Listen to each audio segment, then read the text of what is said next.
Brazilian top G, Of Ronaldinho. course. He had the little hair. No, long No, hair. long hair. He had That's long hair. Ronaldinho. That's Ronaldo. And his son just looks incredible. He dribbles exactly like Ronaldinho. Genetics are incredibly important. But overall speaking, that doesn't deter you from making money. 1,000 ways to skin a cat. And it doesn't mean that you're going to be uncivil. You might be more genetically predisposed to be uncivil if you come from a war tribe. But it's not going to stop you. This is the whole nature versus nurture debate. Do you watch NBA? Nah, I'm not into it. Have you followed NBA? Have you followed how LeBron James' son is playing with him? I heard that was one of his dreams. And the only reason I hear that and I hear some stories about Michael Jordan is because I like the documentaries of how they became athletes. I don't understand basketball per se, but for example, Michael Jordan's documentary, incredible. Incredible. The one on that was just the African Americans that are the best athletes. They go to these 4 sports: NBA, NFL, boxing, and then I think it's baseball. And this is all because of money, right? And if these guys were in MMA, they would also be the best MMA fighters. The reason they don't go to MMA is because there's less money there. But if you put them all in MMA and MMA paid the most, all of the top champs would be replaced by these African Americans. Wow. Yeah, because they are just incredible athletes. Now, maybe not in the lightweight division because they're so tall. A lot of these guys are 6'5", 6'10", and shit. Yeah. But in the heavyweight and light heavyweight, bro, it would just be dominated by these guys who are now NBA players, NFL players, etc. Because there's millions of dollars involved. Well, they were bred that way if you think about it. They picked the strongest one and they brought him to America. I guess so, yeah, there is a lot of that. Definitely. It makes sense. Yeah. And they've got opportunity that they wouldn't have had in Africa. They're just incredible athletes. And then in the NBA and the NFL and boxing, where there are millions or hundreds of millions on the line, this is where you see the PED use, because there's too much on the line and there's too much competition that every 0.1% matters. So if you're not doing drugs as an NBA player or an NFL player, even though they can't say they are because it's just bad PR, you're severely limiting, how good you can be. But, they're all on drugs. Everyone knows they're on drugs. Yeah. So LeBron James, his son is playing, and it's the first time that's ever happened in NBA history, and he's dominating. Like he's even Really? he's dominating. No. LeBron James is dominating. He's even dominating his son. LeBron James is just. Everyone's like, the question's over. Everything's done. LeBron James is the GOAT. He's got his son there, and he's getting him into the finals again. Like His son's playing with him. with him in the same team. In the same team. His name is Bronny, and they like to bully him. He's doing terribly. Like He's not good. even on the court, his dad yelled at him. He goes, he went to pass to his dad, but the guy stole it, and he yells at him going, bounce pass. But is he decent? He must be to be in the NBA. Come on. I mean, Should he be in the NBA? Would he be in the NBA if not for his father? I'm no expert here, so I don't know. probably not. How old's his father now? How old's LeBron? 41. What the fuck? He spends $1 million a year on his body. Yeah, in the modern age, what they can spend on recovery and then the drugs. So the peptides now, it's the old 35 is 45. Honestly, genuinely. Well, if you choose to, you can also age very badly very quickly too. You can actually go both ways very quickly in Yeah, of today's course. society. We're talking about elite athletes here, though. Okay, sorry. We're not talking about pieces of shit. Okay, I'm just Come on, next question. that was great. Do we have questions? What's up, boys? What's up, AB? Questions in the chat. We were talking about before low T behavior. Yeah. We were talking the other day about crying. Crying in front of your woman or crying is a low T behavior. And when I look back at Michael Jordan winning back-to-back championships and on his third trophy, he was holding it, he had his hand on it, and he was crying. That's alpha crying. There is such a thing as alpha crying. Yeah, when your baby is born, when you win the fucking NBA championships of the world, there are obviously exceptions to the rule. When people say don't cry, they mean it in settings where it would be detrimental to your survival. For example, if you're in jail and you're crying over your missus, bruh, don't do that.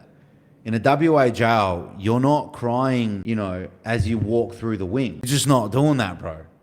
You're just going to make yourself a target. You're providing them an opportunity to exploit a weakness. Yeah. So it just depends. But yeah, when I had our first baby, I cried Wow. When? Like what- immediately like in the operating room? in the operating room. Wow. Yeah. That's incredible. Yeah, it was incredible. That's incredible. I talked to a buddy of mine that was in WA. Yeah, he lives in Dubai. He was in a WA prison for like 8 years. And I actually wanted to get into his brain and see what it was like. He said, look, some of the best times I've ever had was in there, but also the anxiety was super high. Anxiety was super bad because it was just the vibe of the place. Anxiety is high. And you would have 2 panic attacks a week. Like maybe you can call them anxiety Who's your attacks. mate? Because none of my mates report that experience from jail. You want to know what my mates tell me? Because heaps of my mates have been to jail, bro, and you know them.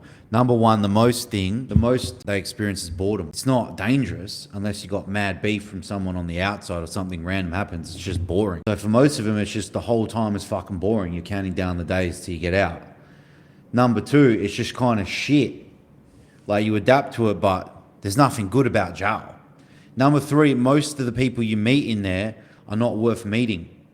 So even more so in jail, most of the people you meet there are just a complete waste of time. Cookers, loopers, talking shit. Sounds like- Jailbirds, just like no one that you're going to want to interact with after you come out. And even though they all talk about how, yeah, cuz when I get out, we'll link up. They don't a lot of the time, most of the time. They get out, they realize it was shit in there. They get back to reality after a few months. And, you know, they don't catch up because someone might have another year left or 2 years left. And by that point, everyone's moved on. So that's what my friends report to me. They don't report to me having panic attacks, bro. But, you know, my friends that went in there, most of them are, you know, top of the food chain types. And so it's like they go into a cell with a cellie that might smell, which is a huge issue sometimes, or just someone they don't like. And they'll tell they call them screws, whatever, prison officers, change my cell or I'm flogging this cunt. That's the first thing that... Do they say that to them in front of him? No. Yeah, they in just front say, of him. change, get this cunt out of here, otherwise I'm going to bash him.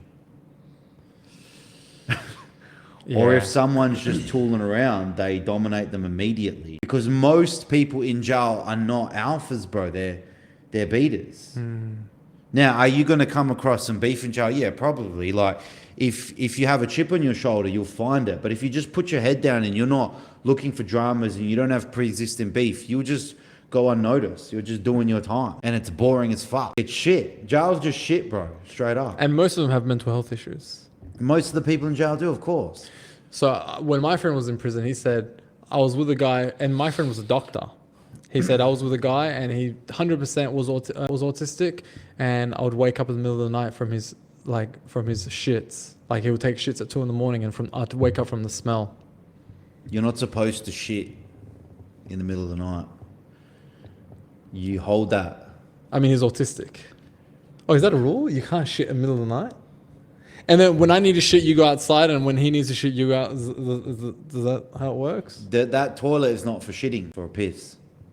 If you're sicker or something, yeah, maybe. Like if you absolutely have to, but that toilet's not for a shit. Got it. Certainly not when you're sharing. Now, I don't understand the full dynamics of jail because I've never been, obviously. Only my friends have, but that's the stories they report to me. Got Once it. again, you have to consider that my friends and your mate that went in there, they're very different types. Yeah, very types, yeah. And that should also be noted. There's different types of people in there. Oh, yeah. Very different. But I guess their advice going to jail is you can't be a pushover, but you also should not just be making random eye contact and have a chip on your shoulder. It's just useless. So for me, that's common sense. If I went to jail, I'm not looking for dramas because I can't be fucked. I just want to do my time, get the fuck out of there, make it somewhat productive. But B, don't be a pushover. If someone's going to ask you for something, don't just say, oh yeah, here you go, mate. You give a chip to one seagull and then all the seagulls are coming back for the whole bowl. Don't give any chips out. Give an inch, they'll take a mile. For me, if someone asks me for something and I'm not going to give it to them, I'm not even going to say fuck off. I'm going to ignore them. So how do you think the dynamic works with me in jail if I went in there? How do you think I would act? Someone asked me for a towel or something that I have. I don't know what I would have. Maybe it's my Tim Tam. shoes or a Tim Tam. What do you think I would do if I wanted the Tim Tam? What would you do if somebody wanted your Tim Tam? Yeah, and come up to me and ask me at a distance to start off with. I would ignore them, right? What do you think I would say? Okay, yo, Daniel, can I have a Tim Tam? Give me one of your, no, not can I. Give me one of your Tim Tams. Ignore, sit down, keep them in the corner of my eye. Now, are they approaching me and coming within range? Let's say day 2 they were. We're within range, like punching range. Yeah. I'm putting them down. With no provocation. I'm putting him down 100%. I do that in society, bro. If someone comes into my range and they're giving me that energy and we're not in a kind place like Bali or whatever, I'm putting him down. Well, in Shotokan Karate, it says if somebody comes into your personal space, that's an attack. So it allows you to... Putting him down. Yeah. Yeah. That's an attack. So Now, if you believe you can dismantle the threat via a push or a push kick, go for it. But my hamstring's not the best at the moment. I wouldn't risk it getting injured. Before, I could give someone a nice pushy. But now, as I'm getting older, I have to like either palm them or jab them. Got it. Okay. And that's it. And then that sets the rules for everyone else. Yeah. Got And a jab probably isn't enough because then they can respond. So you might have to like push, jab, right cross and put him down. Yeah. And then it's like, well, I didn't start anything, bro. What do you want from me, cunt? You're not having my fucking Tim Tam. I ignored you. Then you approach me within distance and we're in jail, bro, where violent things happen. Yeah. And then if there's a beef, well, then there's a beef, so what? But let's say you were a pushover. Then what? Now you just get potentially terrorized for everything all day. Now you're also a target for other people, maybe other worse people. Maybe this person was just testing you and you ignored him and then he doesn't come back. And he's like, nah, he's all right. Maybe he ends up becoming cool with you. Like, I was just testing you, bro, just seeing what you were about. I didn't know anything about you. I haven't heard anything about you. Well, that's all good, man. It's jail, whatever. You're just not having my Tim Tam. You don't take it personally. Yeah.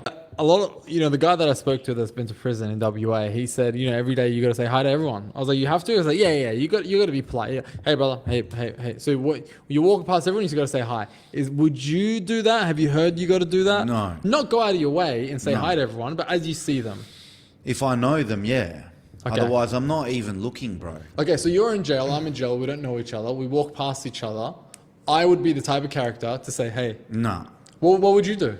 Not look in your direction. You would just keep looking down. Looking at where I'm going. I'm not looking at people. I don't make eye contact with people. It's a very Slavic thing. I know Aussies do that. They have small talk in elevators, at a cafe. But you would say hi back.